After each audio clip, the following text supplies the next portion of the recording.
ॐ अज्ञानतिमिरन्धस्य ज्ञानाञ्जनशलाकया चक्षुरुन्मिलितं येन तस्मै श्रीगुरवे नमः।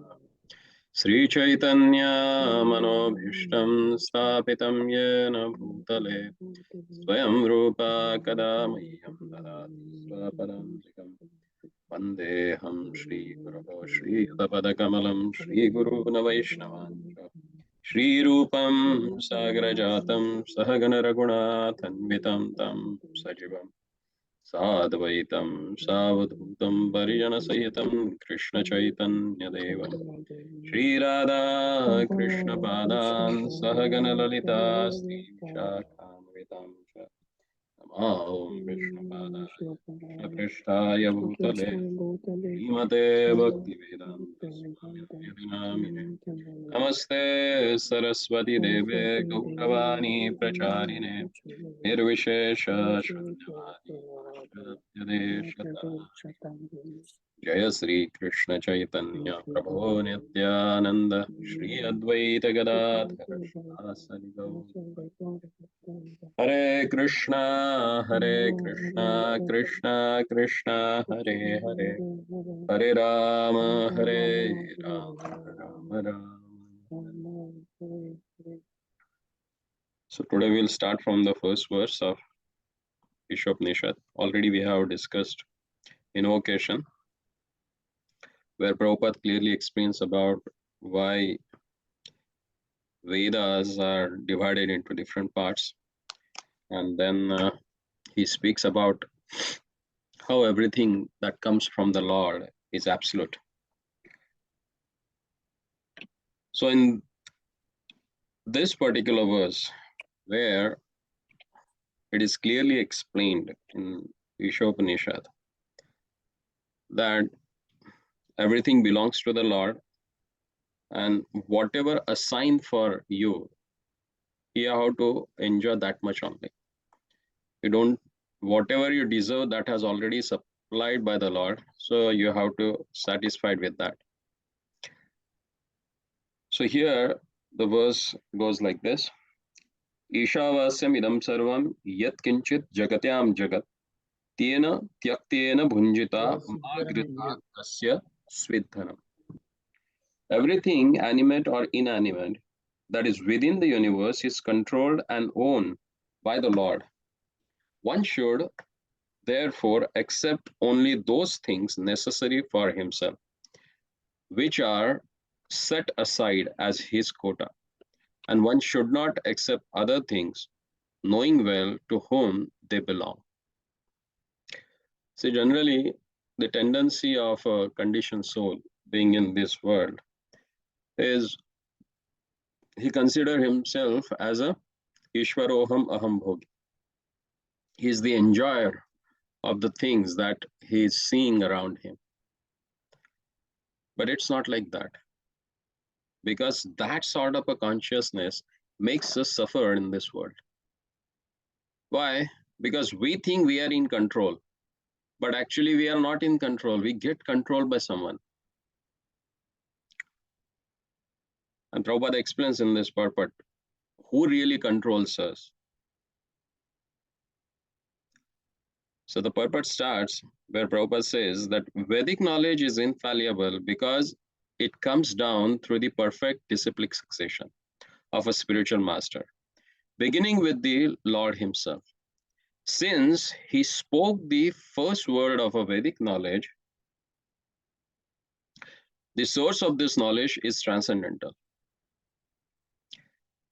The words spoken by the Lord are called apaurushaya, which indicates that they are not delivered by any mundane person. A living being who lives in the mundane world has four defects. One, he is certain to commit mistakes. Second, he is subject to illusion. Third, he has a propensity to cheat others. And his senses are imperfect. No one with these four imperfections can deliver perfect knowledge. The Vedas are not produced by such an imperfect creature. Vedic knowledge was originally imparted by the Lord into the heart of Brahma, the first created living being, and Brahma, in his turn, disseminated this knowledge to his sons and disciples who have handed it down through history. So here, Prabhupada explains about the Vedic knowledge, which is apaurushaya, which is not composed or compiled by the mundane people or the conditioned soul, but it is directly given by the Lord. And then he speaks about the four defects that we have discussed yesterday, but we'll again ponder upon that. The first one is Karana Patava. That means imperfect senses. And we can see how our senses are imperfect. Like our eyes, they can see the electromagnetic waves from 390 millimicrons to 700. Less than that and above that, our eyes can't see the things. Then ears, we can hear the sound waves, that frequency in between 20 hazards to 20,000 hazards, not less than that and not more than that. And if you want to hear something with a more frequencies, you need to have some kind of a instrument where you can match your sound waves and you can hear them. And same way the other senses, other knowledge acquiring senses, like a skin, like our tongue, everything, it depends upon the circumstances around them to acquire the knowledge. So with this imperfect senses, we are always in Brahma, which is called as a illusion. So the person who is in Brahma, is an illusion, it's tend to commit pramada, that is mistakes. And if someone commits mistakes, then what he tries to do? He tries to cheat others. And that's what we can see today everywhere, you know. Mostly these marketing guys, they cheat us like anything, where they themselves don't know what effect, or if like someone is selling you some insurance policy, they don't go to all don'ts and do's, you know. They only show you the things which are very flashy, but they try to hide the truth because they themselves are not having that kind of a knowledge which can convince you. So person who is conditioned with these four defects can't compile or compose Vedas or these scriptures. And that's where the Lord himself, as we have discussed yesterday from the 15th chapter of Bhagavad Gita, where Lord says that Vedesha sarve rahameva vedya Vedanta krit Veda Videvashan. He's the one who has compiled, who has compiled these Vedas. And that's why they are apaurushaya, without any defects. Then further, Prabhupada says that since the Lord is a Purnam, all perfect, there is no possibility of his being subjected to the laws of material nature, which he controls. However, both the living entities and inanimate objects are controlled by the laws of nature and ultimately by the Lord's potency, that is, Prakriti Kriyamanani, the material nature that actually works and that actually controls the things. This ISHOPANISHAD is a part of Yajurveda, and consequently it contains information concerning the proprietorship of all things existing within the universe. So, who is the real proprietor of this world has explained here. The first word itself of this verse that says, Ishavasyam idam sarvam. Everything is controlled by the Lord and owned by the Lord. Because he owns it, so he can control it. Further, he says, the Lord's proprietorship over everything within the universe is confirmed in the 7th chapter of Bhagavad Gita, where para and apara prakriti is discussed. The elements of nature, those are earth, water, fire, air, ether, mind, intelligence, and ego, all belong to the Lord's inferior material energy, apara prakriti. Whereas the living being, the organic energy, is his superior, that is para prakriti. Both of these prakritis or energies are emanations from the Lord. And ultimately, he is the controller of everything that exists. There is nothing in the universe that does not belong to either the para or the apara prakriti. Therefore, everything is the property of the Supreme Being. See, it makes very easy to understand. Because whatever you see or whatever you think about, both the things are either comes in a category of a para prakriti or apara prakriti. And Lord says both are his energies.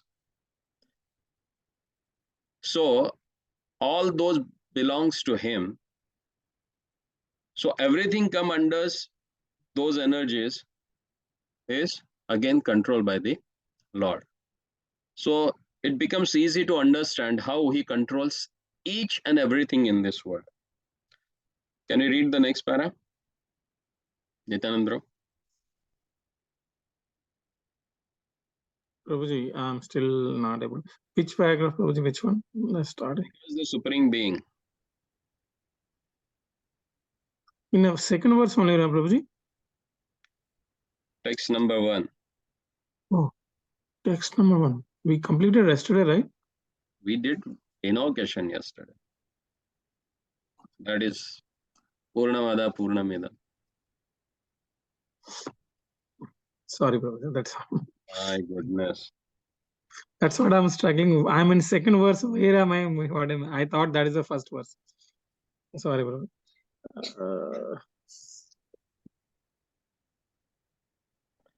Because the Supreme Being. Third paragraph. Yes, bro, I got it. Fourth.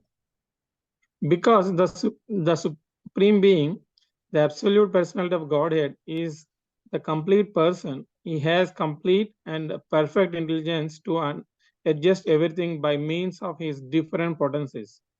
The Supreme Being is often compared to fire, and everything organic and inorganic is compared to the heat and light of the fire. Just as fire distributes energy in the form of heat and light, the Lord displays his energy in a different ways. He thus remains the ultimate controller, sustainer, and dictator of everything. He is the possessor of all potencies, the knower of everything, and the benefactor of everything. He is full of inconceivable opulences, power, fame, beauty, knowledge, and renunciation. So here he is explaining about the supremacy of the Lord. How he possesses all the potencies. Like Aishwaryas, that's what we call. Aishwaryasa samagrasya viryasya shashastriya jnana vairagyaschaiva. Shan bhagiti gana, all these opulences that he possesses. And through which he controls everything in this material world. And both in the spiritual world. Then further Prabhupada says that one should therefore be intelligent enough to know that except for the Lord, no one is in proprietor of everything, of anything. One should accept only those things that are set aside by the Lord as his quota. The cow, for instance, gives milk, but she does not drink that milk. She eats grass and straws, and her milk is designated as good food for human beings. Such is the arrangement of the Lord. Thus, we should be satisfied with those things He has kindly set aside for us, and we should always consider to whom those things we possess actually belong. Actually, our body is not belong to us, because when we born, the family member, they says this body is theirs, Mother claims he's my son, father says he's my son, brother says he's my brother, As you grow more, then friend says that he's my friend. So body belongs to them. Then wife comes, who takes charge of the body throughout life. And at the end, the death come and that takes away this body. So whom it belongs to actually? Nothing in is our possession.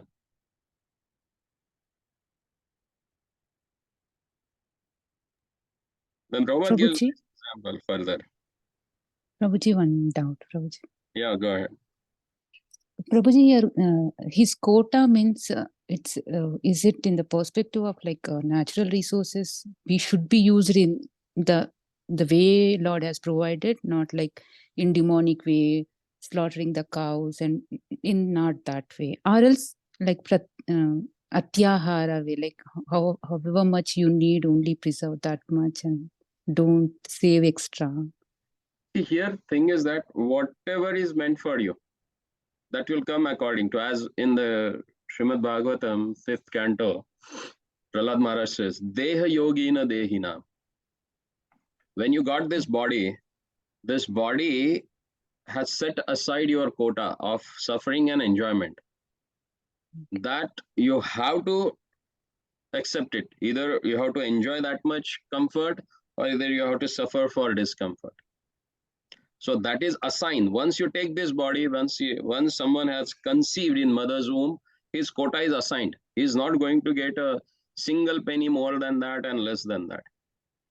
But Prabhuji, but every time we have that little independence to take, to make the own decision, like, the person has taken bhakti mark, so his life is changed. Na, Prabhuji.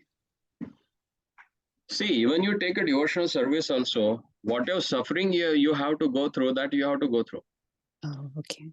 That maybe the intensity get reduced, but Okay. karma is there that you have to take it, The Prahlad Maharaj, one of the Mahajanas, he says, Deha yogina dehinam yadvad labates dukkhat ayatnataha sukha.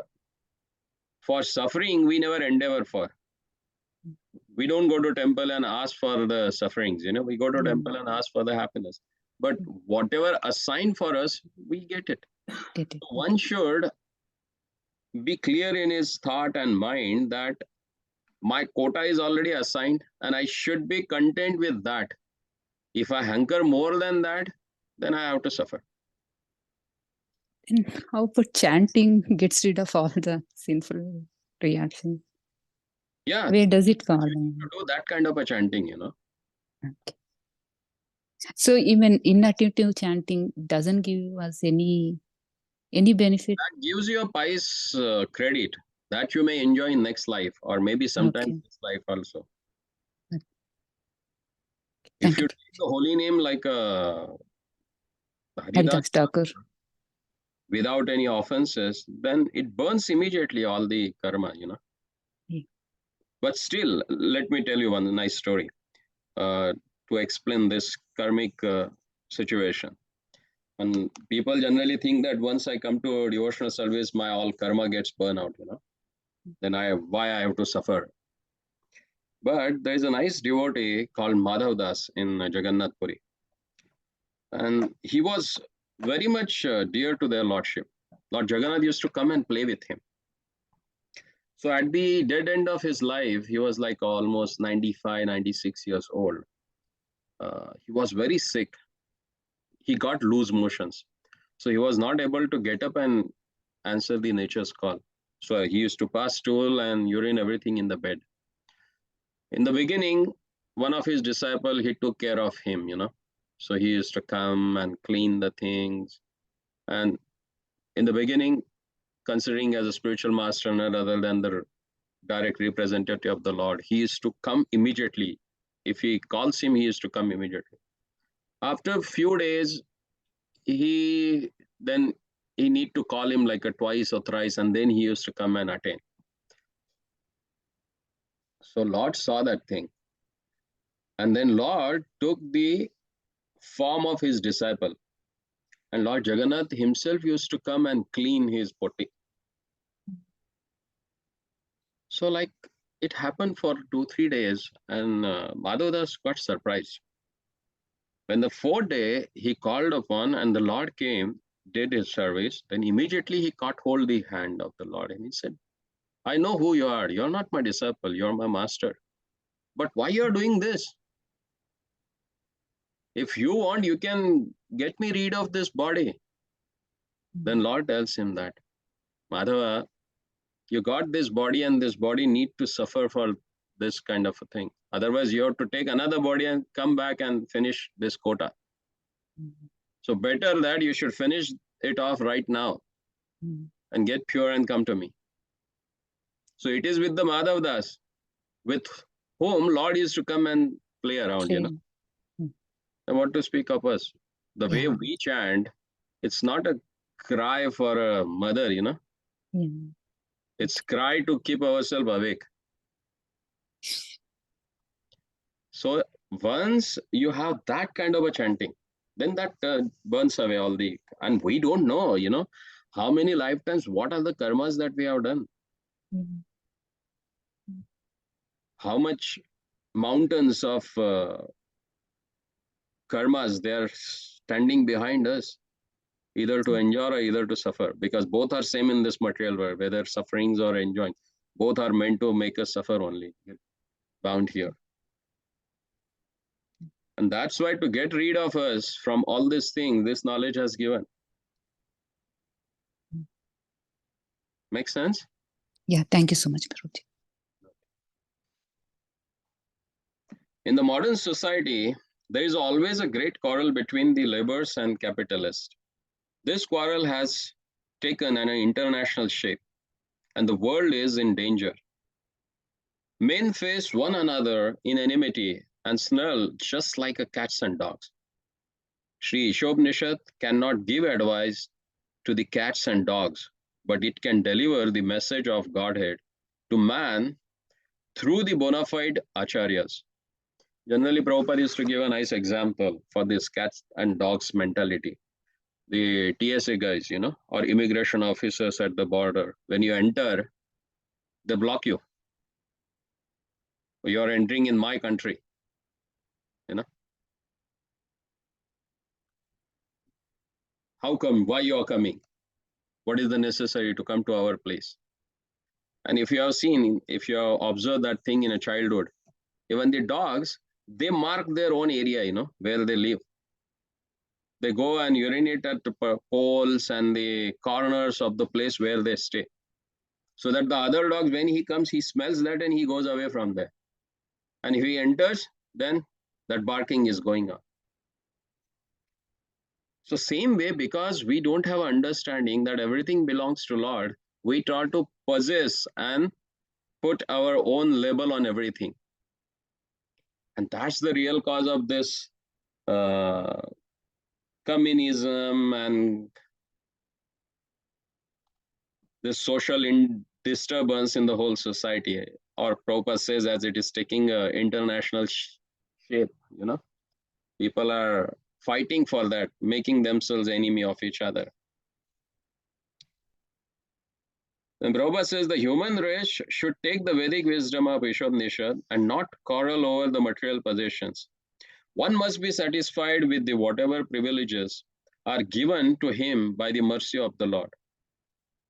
There can be no peace if the communist or the capitalist or any other party claims proprietorship over the resources of nature, which are entirely the property of the Lord. The capitalist cannot curb the communist simply by political maneuvering, nor can the communist defeat the capitalist simply by the fighting for a stolen bread. If they do not recognize the proprietorship of the Supreme Personality of a Godhead, all the property they claim to be their own is stolen. Consequently, they will be liable to punishment by the laws of nature. Nuclear bombs are in the hands of both communist and capitalist. And if both do not recognize the proprietorship of the Supreme Lord, it is certain that these bombs will ultimately ruin both parties.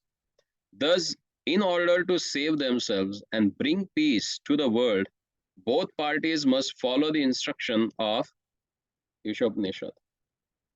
See, again and again, Prabhupada is stressing upon this particular point that one should know who possesses everything, what belongs to us, and who is the real master of everything. If you are clear about that, then there's a peace in your mind. What is the last verse of 5th chapter of Bhagavad Gita, where the peace formula is explained?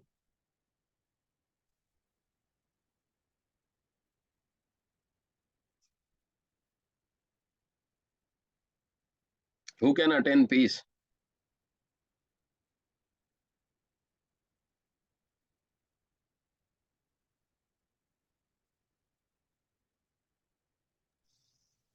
Bhoktaram yajna tapasam.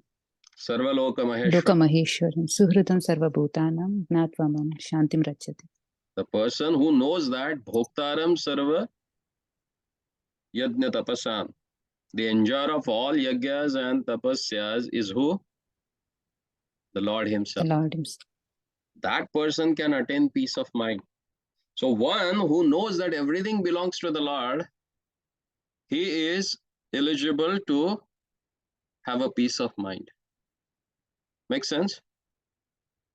So if you want to have a really peace in the society or in the world, then one should, Prabhupada says that accept this Vedic wisdom, which is explained here in this particular verse.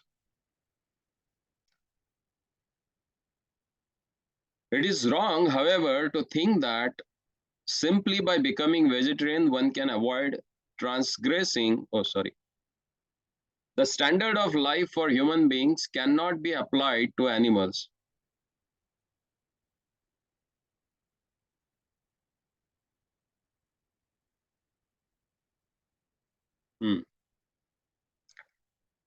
The tiger does not eat rice and wheat or drink cow's milk because he has been given food in the shape of animal flesh. Among the many animals and birds, some are vegetarian and others are carnivorous. But none of them transgress the laws of nature, which have been ordained by the will of the Lord. Animals, birds, reptiles, and other lower life forms strictly adhere to the laws of nature. Therefore, there is no question of a sin for them, nor are the Vedic instruction meant for them. Human life alone is a life of responsibility. So, again, Prabhupada, he clears distinguishedly that whatever meant for animal or whatever meant for human being is not applied to each other, because everyone's quota is assigned by the nature itself. And animals, they don't transgress the law of nature, but being the animalistic propensity of human being that forces them to transgress the laws of nature. So one can understand with whom you have to keep in contact, actually, with whom you can associate. If someone is transgressing the law of nature, that means he is going against the will of Lord. And if you want to make progress in spiritual life, you need to keep distance from them. Don't take their association, but try to give your association. Make sense? Then further,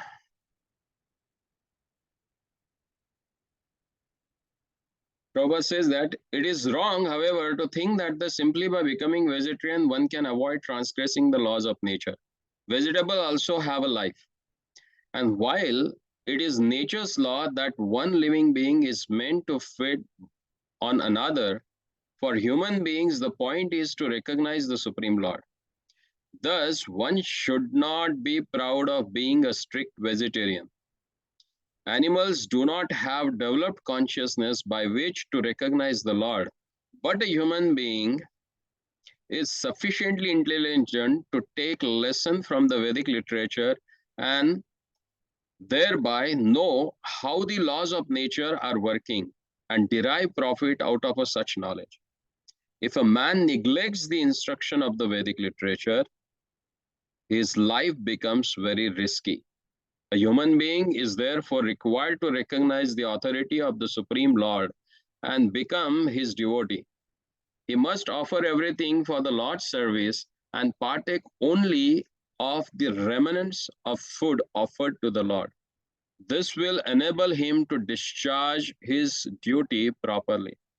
In the Bhagavad Gita, 9 chapter 26 verse, the Lord directly states that he accepts vegetarian food from the hands of a pure devotee. Therefore, a human being should not only become a strict vegetarian but should also become a devotee of the Lord. Offer the Lord all his food and then partake of such a prasadam, all the mercy of Lord. Only those who act in this way can properly discharge the duties of human life. Those who do not offer their food to the Lord eat nothing but sin and subject themselves to the various types of distress, which are the results of sin. The root of sin is deliberate disobedience of the laws of nature through disregarding the proprietorship of the Lord. So here the definition of sin has given. What is meant by sin? The root of sin is deliberately disobedience of the laws of nature through disregarding the proprietorship of the Lord. That means sin.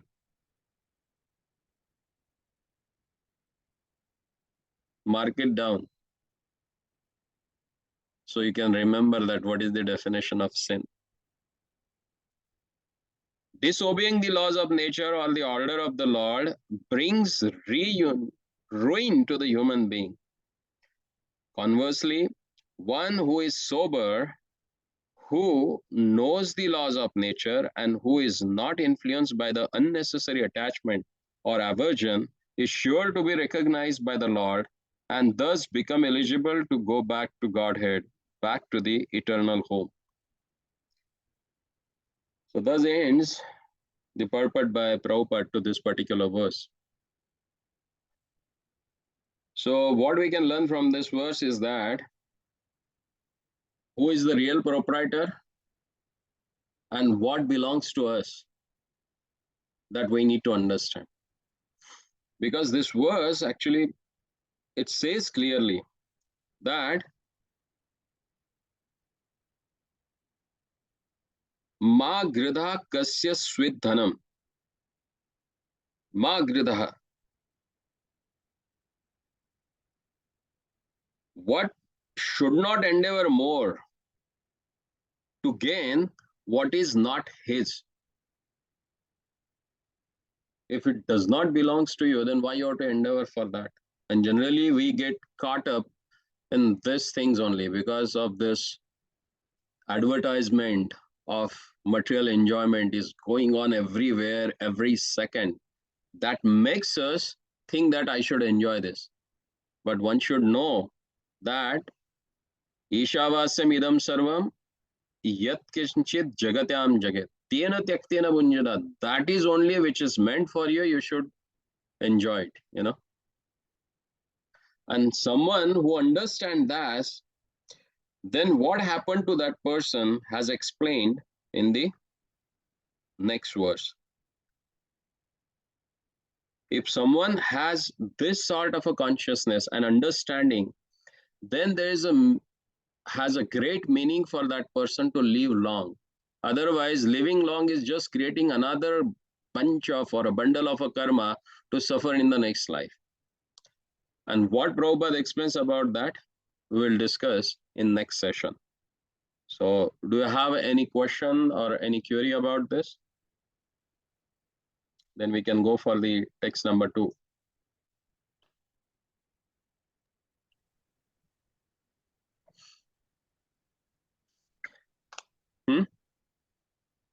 Let's go to text. Okay.